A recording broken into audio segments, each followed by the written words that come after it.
Сайн байцгаана уу? Энд байна. Та бүхэндээ өнөөдрийн амланг айлтгая. За би үлс 3-аас уншиж өгье. Петр Иоханнаар залбирлын цаг болох 9-р цагт сүм рүү явж байв.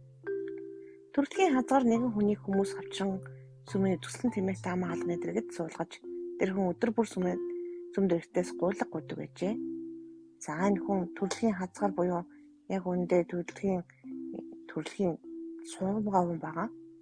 Тэгээд яг өөрөө явж чаддаггүй учраас яасан бэ? Хүмүүс түүнийг хаалган дээр авчдаг. Сүмийн хажууд хаалган дээр суулгаад тэр хүн гуйлга гуйдаг байна. Гуйлга гуйгаад олсон мөнгөөрөө хоололж идэж амьдудаа гэсэн үг.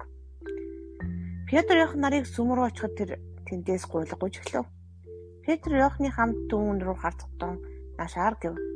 Тэднийг ямар нэг юм өхөн нэмэн гордон өнөөх хүн тэд рүү анхаарав. Харин Петр түнд надад алт мөнгө байхгүй. Харин өөрт байгаагаа л би чамд өгье гэд Назарын Есүс Христосийн нэрээр босоод явах тун хэмээн хэлээд баруун гараас нь барьж үдээлгсэн түүний хөл шагаа тэр даруй хүч орж үсрэнцэг сосоод алхаж эхлэв. За энэ үед Петр Иохан нар яг энэ Петр энэ үед ариусаар дүүрсэн болсон байсан үе. Тэгээд надад алт мөнгө байхгүй харин өөрт байгаагаа л би чамд өгье гэд Назарын Есүс Христосийн нэрээр босоод явах тун хэмээн хэлсэн байна. Тэгээд зөвхөн хэлээ зогсохгүй энэ үед босоод явах тун гэж Иесусийн нэрээр тушаасан байна. Тэрээс Иесусээ итгэж өгөөч гэж хэлээгүй. Харин надад байгаагаа өгнө гэж хэлсэн байна. Тэр Петрт юу байгаа вэ? Петрт байгаа юм тандаж байгаа гэдгийг та итгэдэг үү? Бурхан хэн нэгэнд нь дутуу ингэж ерөөсөөж байхгүй. Ариусаас авь адилхан байдаг. Нэгэнд нь 1%, нөгөөд нь 100%, нэгэнд нь 20% очдог юм ерөөсөө биш. Үргэлж хийвэрэй гэж хэлсэн шүү. Тэгээ баруун гараас нь барьж өндөлгсөн түүний хөл шагаа тэр даруй хүч орж үсрэнцэг сосоод алхаж эхлэв. Тэр даруй гэж байгааз эзэж алхаж явж байгаагүй хүн. Тэгээ тэр хүн дэм өгсөн байна. Гараас нь бариад өндөлгсөн. Заавал үүдэл хийсэн байна. Тэгээд хөл шагаан тэр даруй хүч орсон байна. Хүч орж үсрэнцэг сосоод алхаж эхлэв. Би энд онцгойлон энэ 8 дугаар ишлэлийн тэр цовхчин бурхныг магтан тэдний хамт зүмд явж орлоо гэдэг ишлэгийг та бүхэнд хэлж өгье гэж утсан юм. Тэр цовхчин чи маш их баярлсан гэсэн цовхчгаар яаж баярлсан гэсэн үг.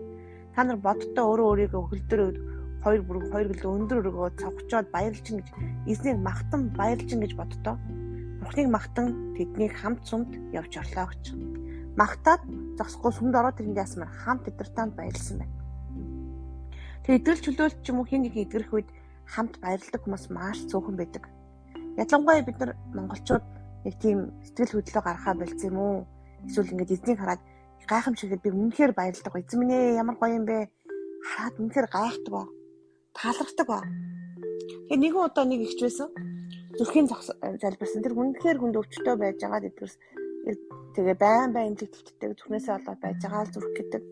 Тэгээ сүлд нь би таны зүрхийн залбираад хөөжсөн чинь тэг гэлтгсэн. Тэгээ залбираад дүүрсэн.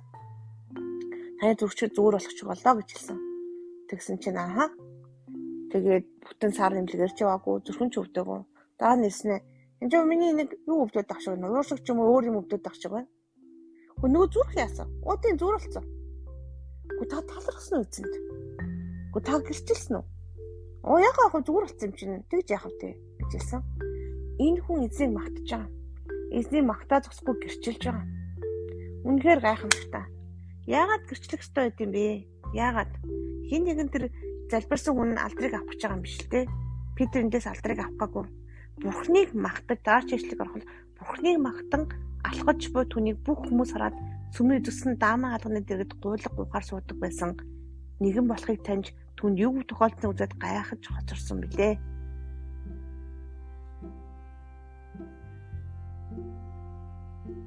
Тэгээ харин Петр хүмүүст хараад юунд гайхна вэ израилчуудаа тий?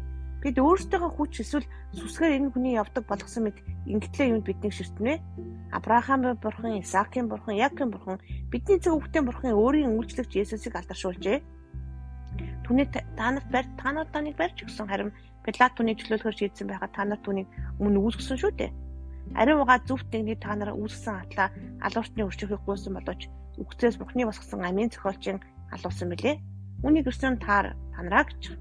Түүний нэрт итгэсэн итгэлийн үндсэн дээр та нар харж байгаа энэ хүнийг Есүсийн нэрт тэнхээтэй болгосон юм аа гэж хэлж байна. Хэн тэнхээтэй болгосон гэж хэлж байна? Есүсийн нэр. Түүгээр дамжуулан ирдэг итгэл нь түүнийг та бүгдийн өмнө цоо ирүүл болгожээ. Тэр түүгээр дамжуулан ирдэг. Есүс Христийн нэрээр дамжиж ирдэг, Есүсээр дамжиж ирдэг итгэл нь түүнийг та бүгдийн өмнө цоо ирүүл болгожээ. Тэгэхээр хин нэгэн Петрийн далдрыг авахгүйг харин ч нөгөө хүмүүсийг яаж байна? Юундээ гайхаж харсан бэ гэж хэлж байгаа. Харин итгэсэн хүмүүс нь зөндөө баярлж байгаа. Баярлахаа бүр цовхчин Бурхныг магтаж байгаа. Цовхчин шүү. Тэр цовхчин Бурхныг магтаж байгаа. Цовхчин Бурхныг магтдаг. Тэр үнэхээр та бас таны амьдралд Бурхан гайхамшиг үйлдсэн бол цовхчин эзнийг магтах тун. Цовхчин эзнийг магтах тун. Баярлалаа.